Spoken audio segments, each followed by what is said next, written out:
नमस्कार, मैं हूं रूप सिंह गुसाई और आप देख रहे हैं एएनसी इंडिया। सभी दर्शकों का बहुत अभिवादन है। और आज इस वक्त हम मौजूद हैं झंडेवालान स्थित शिक्षा निदेशालय में। और यहां पर ये आप देख रहे तमाम पेरेंट्स यहां पर मौजूद हैं। जैसा कि आप सभी जानते हैं, इस समय दिल्ली में बढ़ी हुई फीसों को लेकर के एक विवाद चल रहा है, जिसको लेकर के सरकार के पास लोग अपनी गुहार लगा रहे हैं। और पिछली सरकार जो केजरीवाल सरकार थी, और केजरीवाल सरकार के आने के बाद दिल्ली में एक EWS कैटेगरीज को रखा गया, जिसके चलते प्राइवेट स्कूलों में जो गरीब बच्चे हैं, लोअर क्लासेस के जो लोग हैं, वो अपने बच्चों को वहाँ पढ़ा सकते थे। एक ऐसी सुविधा है। और ये जो लोग यहाँ पर इस समय पेरेंट्स खड़े हैं, इनकी जो समस्या है, विवाद है, वो ये है कि इनके बच्चों को 8वीं के बाद जो है स्कूल जो है बाल भारती पब्लिक स्कूल आपका है, तो गंगाराम हॉस्पिटल के पास जो राजेंद्र नगर में जो बाल भारती पब्लिक स्कूल है, और इस तरह से पूरी दिल्ली में जो तमाम पब्लिक स्कूल हैं, उसको लेकर के समय समय पर ये विवाद चलता रहता है। जो EWS कैटेगरीज के जो बच्चे हैं, उनके साथ जिस तरह से सौतेला व्यवहार किया जाता है, 8वीं के बाद उन्हें निकाल दिया जाता है, उनको स्कूल में आने से रोक दिया जाता है, उनकी तमाम सुविधाएं बंद कर दी जाती हैं। उसको लेकर के समय समय पर पेरेंट्स अपनी मांग उठाते हैं। और इसको लेकर के ये कोर्ट में भी गए, और कोर्ट में जाने के बाद स्कूल को स्टे दिया गया कि, और अभी तक उस पर कोई हालांकि फैसला निर्णय नहीं आया है। और वो बच्चे जिनके पेरेंट्स ने वहाँ कोर्ट में स्टे लिया था, तो उनके बच्चे लगातार पढ़ रहे हैं। कई बच्चे 12वीं पास करके पास आउट भी हो चुके हैं, कॉलेजेस में पढ़ रहे हैं। तो इनकी समस्या ये है कि इनके बच्चों को फ़िलहाल जो 8वीं पास करके 9वीं क्लास 9th क्लास में गए हैं, उनको रोक दिया गया है। जिसके चलते ये स्कूल में गए तो स्कूल वालों ने कहा कि भाई आपके बच्चे यहाँ नहीं पढ़ पाएंगे, आपको जो स्कूल के मुताबिक फ़ीस देनी चाहिए वो आप दें।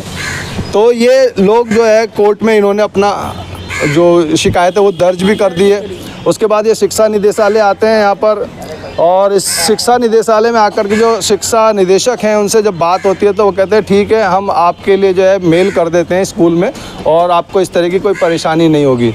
जब ये स्कूल जाते हैं तो स्कूल के प्रिंसिपल कहते हैं कि हमारे पास तो कोई मेल नहीं आई है। उसको लेकर के ये फिर से जो है यहाँ पे शिक्षा निदेशालय में आए। फिलहाल इनको समय दिया गया है कि जो शिक्षा निदेशक हैं वो अभी आएंगे 12 बजे, वो मिलेंगे, बताएंगे। लेकिन जो समस्या इनके पेरेंट्स की है वो पूरी की पूरी आप तक पहुँचाने की कोशिश करूँगा। तो बहुत स्वागत है हमारे चैनल में। सबसे पहले अपना नाम परिचय बताएं। सर, मेरा नाम नीरू है और मेरा बेटा 8th क्लास में 8th A में पढ़ता है। तो उसको 8th के बाद 8th में जब रिपोर्ट कार्ड देने के लिए बुलाया गया था, तभी बोल दिया था कि अब आप फीस देंगे तो ही आपका बच्चा आएगा, क्योंकि उनको सेक्शन अलॉट नहीं हुआ तो वो बैठेंगे किस क्लास में। तो हमने बाद में उनको भेजा स्कूल बाकायदा ड्रेस बना के, तो उनको कोई क्लास में नहीं बिठाया गया, उनको लाइब्रेरी में बिठाया गया। और उनसे सभी बच्चों को बोला अपने माता पिता का नाम और फ़ोन नंबर लिखो, तो उन बच्चों ने दे दिया। उसके बाद हम सबको एक एक करके फ़ोन आया है कि आप आओ और जो फीस की जो भी फॉर्मेलिटी है वो पूरा करो, नहीं तो अपने बच्चे को वापसी लेके जाओ, क्योंकि कोई फ़ायदा ही नहीं है। क्योंकि सेक्शन अलॉट नहीं हुए तो उनको हम पढ़ाएंगे क्या, क्लास में ही नहीं है, वो तो वहाँ पे बैठे हुए हैं लाइब्रेरी में। तो हमारी बस हाथ जोड़ के बाल भारती स्कूल वालों से यही निवेदन है कि जब आपने पहले से लेके 8वीं तक पढ़ाया है ना, तो आप 9वीं से 12वीं तक भी आप ही पढ़ाओ। अब हमारे बच्चे अभी समंदर में कहाँ जाएंगे। बिल्कुल सही बात। अब हम तो इतना है ही नहीं। अगर हमें पहले से पता होता तो हम कुछ और देखते, क्योंकि हम देखो इतनी फीस नहीं दे सकते जो बाल भारती की फीस है, हम नहीं दे सकते। 8वीं तक तो वैसे सरकारी स्कूल में फ्री होना था, फिर वहाँ पढ़ने का उनको क्या फायदा जब वापस 9वीं 10वीं 11वीं 12वीं। बस हम तो यही चाहते हैं कि हमारे बच्चों को 12वीं तक पढ़ाया जाए, बस हमें और कुछ नहीं चाहिए इनसे। आप कुछ कह रहे हैं? नाम परिचय, आपका बच्चा कौन सी क्लास में? मेरा नाम रेखा है और बच्चे का नाम हर्षिता है, और E सेक्शन में पढ़ता है बच्चा मेरा। और मैं इतनी फीस नहीं दे सकती बच्चे की। और दूसरी बात यह है कि मतलब 9वीं से पढ़ाई चालू होती है 12वीं तक की, तो मेन पढ़ाई यही है 9वीं से 12वीं तक की, इसी पढ़ाई की अहमियत मानी जाती है। बच्चे को कॉलेज से मिलता है तो 12वीं से ही मिलता है, तो बच्चे को बीच में से ये निकाल रहे 9वीं से, तो मतलब बीच में बच्चा कहाँ जाएगा। बच्चे की तो ज़िंदगी ख़राब हो रही है ना, और स्कूल वाले एडमिशन नहीं ले रहे बच्चे को बीच में। तो हम यही चाहते हैं कि हमारा बच्चा यहीं पढ़े। बस ये कपिल जी आपसे पूछ लेते हैं, क्योंकि कुछ टेक्निकली बातें आप लोग पुरुष जो लोग हैं आप ज़्यादा जानते हैं महिलाओं की अपेक्षा, तो क्या पूरा मामला है? और आपने जैसे बताया कोर्ट में भी गए हैं, तो क्या वो है? हाँ सर, मैं ये कहना चाह रहा हूँ सर, ये है ना बाल भारती पब्लिक स्कूल वालों की मनमानी चल रही है। इनका एक ब्रांच उधर भी है, इस तरह का सभी जो दिल्ली के पब्लिक स्कूल है सभी नहीं इनकी एक ब्रांच है द्वारका में। अच्छा। वहाँ पे इन्होंने ये लागू नहीं किया है। अच्छा, वहाँ स्मूथली चल रहा है। हाँ, वहाँ पे बिल्कुल स्मूथली चल रहा है और बच्चे वहाँ पे पढ़ रहे हैं। 8वीं के बाद भी लोग पढ़ रहे हैं वहाँ पे। अच्छा। तो इन्होंने जो मेरे को टेक्निकली के लिए वो जो बताया है कि भाई इनका ग्राउंड है ना वो गवर्नमेंट का है उधर। अच्छा। द्वारका में, और ये जो है ये अपना है। अच्छा। तो ये विवाद है ना कोर्ट में भी मांगा गया था, तो कोर्ट में अभी हमें तारीख मिली भी है। हम 4 तारीख को हमारी कोर्ट में तारीख थी, तो अब 4 तारीख को थी, तो फिर हाँ पिछली 4 तारीख को फिर इन्होंने कोर्ट में जज साहब ने मांगा उन्होंने कि भाई आप है ना अपने पेपर लाओ, तो उन्होंने पेपर मांगे हैं। 23 तारीख को फिर उनको वेरीफाई होगा। तो जब तक मैं यही कहना चाह रहा हूँ कि सर जब तक कोर्ट का कुछ फैसला नहीं आ जाता तो बच्चे कहाँ तक जाएंगे, कहाँ बैठेंगे। कुछ ने कुछ कर लिया, किसी के बच्चे कहाँ पे हैं, किसी के बच्चे रेडी चला रहा है, कोई डिप्रेशन में जा रहे हैं बच्चे बहुत परेशान हो रहे हैं। कोई कहने वाला नहीं है, कोई सुनने वाला नहीं है। एजुकेशन डिपार्टमेंट वाले हमारी बात नहीं सुन रहे हैं। हमें झूठा आश्वासन मिला यहाँ से, उन्होंने हमें बोला कि आपको हम मेल कर दी है, और हम आज स्कूल में गए तो स्कूल वाले कहते हैं कि हमारे पास कोई मेल नहीं आई है, आप कहीं पे भी जाइए, हमें कोई मतलब नहीं, आप 23 तारीख का भी इंतजार कीजिए। तो हम ये पूछना चाह रहे हैं कि भाई 23 तारीख का तो इंतजार कर लेते हैं, 23 तारीख आने में अब 1 हफ्ता ही रह गया है, कोई बात नहीं। और अगर 23 तारीख को अगर नहीं आता कुछ भी और कोई डेट मिल जाती है तो फिर कहाँ जाएंगे हम। यही बस मैंने कहने की बात है कि बच्चों के एग्ज़ाम आने वाले हैं, बच्चे पढ़ाई करेंगे कि कोर्टों के चक्कर काटेंगे, बताइए। आप कुछ कहना चाहेंगे? मैं राजेश कुमार हूँ, मेरा ही बच्चा बाल भारती में पढ़ता है। और ये मैं कहूँगा कि जो सरकार आई है ये 3 गुना भ्रष्टाचार की सरकार है, बीजेपी। वो इस कारण से कि आज 10 साल आम आदमी पार्टी थी तो हमारे बच्चे पे कोई एलिगेशन नहीं लगा। इनकी सरकार आते ही आप ही है जो थोड़ा सा इनके आते ही हमारे बच्चों के ऊपर पहले तो टॉर्चर करा गया, चलो जी कर लिया। उसके बाद पेरेंट्सों को बुलाया गया कि जी ऐसा है आपको फीस देनी पड़ेगी, और वो फीस इस कारण देनी पड़ेगी कि ये शुरू से लागू है कि 8वीं तक बच्चा पढ़ाया जाएगा। पर जब आप शुरू से लागू था, जब बच्चा एडमिशन हो रहा था तो आप उसी टाइम बोलते कि भाई हम 8वीं तक पढ़ाएंगे, इससे आगे आप कहीं और देख लीजिए। एडमिशन के समय ऐसी बात कुछ नहीं हुआ। ठीक है जी, हर माँ बाप हर बच्चा चाहता है कि मैं अच्छे से स्कूल में पढ़ कर, उसका भी एक सपना है, उसका भी एक ख्वाब है। जैसे मेरा ख्वाब है कि मेरा बच्चा अच्छे स्कूल में पढ़ के आगे बढ़े, उसका भी ख्वाब है कि मैं कुछ बनूं इस अच्छे स्कूल से। तो ये चीज़ है, पहले ये प्रक्रिया रखनी चाहिए थी इनको, स्कूल वालों को। अब ये एंड टाइम पे रख रहे हैं। और मैं एक ऑटो ड्राइवर हूँ, वो खड़ा मेरा ऑटो किराए का, मैं ऑटो ड्राइवर हूँ और मैं 26 साल से ऑटो चला रहा हूँ। मेरा बच्चा 10 साल से इस स्कूल में पढ़ रहा है। तो ये जब तक आम आदमी पार्टी थी इन्होंने कोई दिक्कत नहीं करी। ये भ्रष्टाचार की सरकार आज भी है और ये 5 साल रहेगी। और ये जो है क्या कहते पब्लिक स्कूलों पे जो एक्शन लिया गया, ये सिर्फ पहले स्टार्टिंग बाल भारती पब्लिक स्कूल ने करा है, तब और स्कूलों ने लिया है। तो मेरी तो विनती यही है कि मैं ये हमारे सारे पेरेंट्स यहाँ आए हैं कि प्लीज़ हाथ जोड़ के गुजारिश है कि बच्चों का फ्यूचर ख़राब ना करो। जो बच्चे पढ़ाई करने वाले थे वो आज घर में बैठे हुए, और जो उनको पढ़ना था, आगे कुछ करना था, वो सब लोक हो गया है। और प्रिंसिपल साहब हमारी कुछ सुन नहीं रहे और हम इतनी फ़ीस अफोर्ड नहीं कर सकते। तो यही गुजारिश है कि प्लीज़ हम हाथ जोड़ के गुजारिश है, हमारे बच्चों को न्याय मिलना चाहिए। बिल्कुल। आप कुछ कह रहे थे सर? प्रवीण कुमार मेरा नाम है और मेरी बेटी बाल भारती स्कूल में 8 क्लास पास कर चुकी है और 9th में अभी तक इनको कोई सेक्शन अलॉट नहीं किया गया है। और सभी बच्चे घरों में बैठे हैं, डिप्रेशन में जा रहे हैं बच्चे कि पापा कि हमारी पढ़ाई नहीं हो पा रही। और बच्चे उनके जो साथ के पढ़ने वाले हैं उनको कॉल करके पूछते हैं तो स्कूल में क्यों नहीं आ रही हो।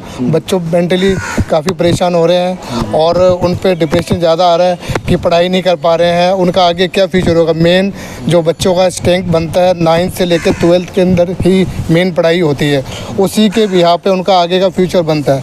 जब फ्यूचर बनने की बारी आई है तो बच्चों को आपने स्कूल जाने से रोक दिया है। आप स्कूल में पढ़ने के लिए बुलाने कहते हैं, सरकार कहती है बेटी बचाओ बेटी पढ़ाओ, हैं बेटियां घर में बैठी हैं तो पढ़ाई कैसे होगी उनकी, उनका फ्यूचर कैसे बनेगा उनको, ठीक है ना। अब आप से हम गुजारिश करते हैं कि सभी बच्चों का दाखिला हो और बच्चों को पढ़ने का वहीं पे अधिकार मिले। और हम लोग गरीब घर से ताल्लुक़ रखते हैं, हम इतना अफोर्ड नहीं कर सकते। अगर देना होता तो हम पहले से नहीं पढ़ा सकते थे। हमारा बच्चा जब नर्सरी में एडमिशन लिया गया था उसी टाइम क्यों नहीं बताया गया, जब हमारे से पहले और हमारे बाद वाले पेरेंट्स 12वीं तक पढ़ा रहे हैं वहाँ पर और 12वीं तक पढ़ के गए हैं वो। अब ये अचानक क्या हो गया कि 8वीं के बाद तुम्हें स्कूल छोड़ना पड़ेगा या दूसरे स्कूल में तुम्हें कराओ। जी नमस्कार। नमस्कार जी, मेरा नाम नितिन है और मेरा बच्चा 8th A क्लास के अंदर है, बाल भारती पब्लिक स्कूल अभी में है या पास हो गया? है। पास होकर 9th में पहुंच चुका है। बट स्कूल वालों की ये डिमांड है कि आपको फ़ीस पे कैटेगरी में आकर और EWS से हटा के फ़ीस पे कैटेगरी में आना पड़ेगा। तो अभी मेरे लिए समस्या ये खड़ी हो गई, मैं जो 8-9 हज़ार रुपये में ट्यूशन पढ़ा के कमाता हूँ और 7-8 हज़ार फ़ीस में कैसे पे करूँगा, आप ही खुद सोचिए। बिल्कुल। तो स्कूल वालों को इस बात पे ध्यान देना चाहिए। और जो वैसे भी बाल भारती लैंड जो है ना, ये सरकारी लैंड पे ही है, क्योंकि DDA का लेटर भी पिछले जो पेरेंट्स थे उन्होंने दिखाया था, बट स्कूल वाले उसको डिनाई कर रहे थे। प्लस DOE के ऑर्डर को भी उन्होंने डिनाई किया था लास्ट ईयर। इतनी बड़ी संस्था है, डायरेक्टर ऑफ एजुकेशन, उसके भी ऑर्डर को ये डिनाई कर रहे हैं। और आज देखिए ईमेल वाली बात भी देखिए आप कैसे डिनाई कर रहे हैं। या तो वो स्कूल झूठ बोल रहा है हाँ या जी, फिर ये शिक्षा निदेशालय के लोग झूठ बोल रहे हैं। अब ये तो सर देखिए, अब इनका क्या है बीच का, ये तो मैं कुछ कह नहीं सकता सर। बट हम तो सर डॉक्यूमेंट की वैल्यू को मानते हैं, क्योंकि हर चीज़ कागज़ के ऊपर ही होती है। अब अगर इन्होंने मेल भेजी, हम चाहते हैं इनसे जो भी इन्होंने मेल भेजी है हमें रिसीविंग दी जाए उसकी, ताकि आगे हम भी उनको दिखा सके स्कूल वालों को। जी, आप कुछ कहना चाहेंगे? हाँ जी सर, यही कहना चाहती हूँ। अब मेरी बात सुनो आप, कि मेरे हस्बैंड पटरी लगाते हैं। अब ये जब से सरकार आई है तो ये पटरी भी हटा रही है। अगर हम 1% सोचते भी तो मैं कैसे सोचूं, मेरा आदमी तो घर बैठा है, पटरी तोड़वा रखी है। ये बताओ, मेरे आगे 2 बेटी, या मैं तो एक का फ्यूचर देख सकती हूँ या दूसरे का, मैं कैसे पढ़ाऊँ ये बताओ। इतने परेशान हो गए, इतने टॉर्चर हो गए कि 2 बच्चों का एडमिशन मैं कहाँ कराऊँ। पहले मुझे एक की टेंशन थी, अब मुझे दूसरी की भी है। मेरा बच्चा 9th में जा रहा है, अब पढ़ाई 1 महीने की मारी गई है, हर चीज़ से मेरा बच्चा परेशान हो रहा है, टॉर्चर हो रहा है। सरकारी स्कूल में वो जा नहीं सकता, क्योंकि इस चीज़ में वो इनकी एडमिशन जो हुआ था तब इन्होंने ये कहा गया था कि मैडम 12वीं तक बिल्कुल आप टेंशन फ्री हो जाइए। अब इन्होंने बीच में छोड़ दिया है, ना कहीं एडमिशन हो रहे हैं, बच्चों का टेस्ट लिया जा रहा है तो बच्चे टेस्ट में इतने परेशान हैं, क्योंकि बाल भारती की अलग पढ़ाई है, सरकारी स्कूलों की अलग पढ़ाई है। सरकारी वाले भी अभी ये कर रहे सुविधा कि नहीं जी टेस्ट करके या आपको डोनेशन दो। अब मेरे पास डोनेशन होती तो मैं स्कूल वालों को नहीं दे सकती थी। मैं DTA में गई हूँ, 1.5 लाख मांग रहे हैं मुझसे। मेरे छोटी लड़की 1 और 1 साल की, दोनों की मैं फीस कैसे भर सकती हूँ बताऊँ। मेरा आदमी तो घर बैठा है, पटरी पे रहता है। इन्होंने ये सरकार आके बिल्कुल इन्होंने हमारी ज़िंदगी ख़राब कर रखी है। यहाँ पेट भरना मुश्किल हो रहा है, बताओ क्या करा जाए सर। तो आप देख सकते हैं कि किस तरह से जो है ये समस्या जो है पेरेंट्स की है, और ये केवल बाल भारती पब्लिक स्कूल की नहीं है, दिल्ली के तमाम जो प्राइवेट स्कूल हैं, संस्थान हैं, उनकी प्रॉब्लम है। आप कुछ कहना चाह रहे हैं? कह चुके हैं आप? नहीं सर। सर मेरा बच्चा 8th में पढ़ता है, ऋषिक उसका नाम है। वो 8th क्लास पास आउट करके हम 9th क्लास में गए हैं। यही सब समस्या जो पेरेंट्स बता रहे हैं, यही समस्या है कि मेरे बच्चे को आगे पढ़ने नहीं दिया जा रहा। वो कह रहे हैं कि जनरल कैटेगरी में शिफ्ट हो जाओ, फीस पे करो तभी तुम्हारे बच्चे को पढ़ाएंगे। उन्हें सेक्शन नहीं दिया जा रहा। बच्चे इतना मेंटली इतना स्ट्रेस में है कि बच्चा, जिस बच्चे को स्कूल जाना चाहिए था, आज वो बच्चा पूरे दिन घर में है।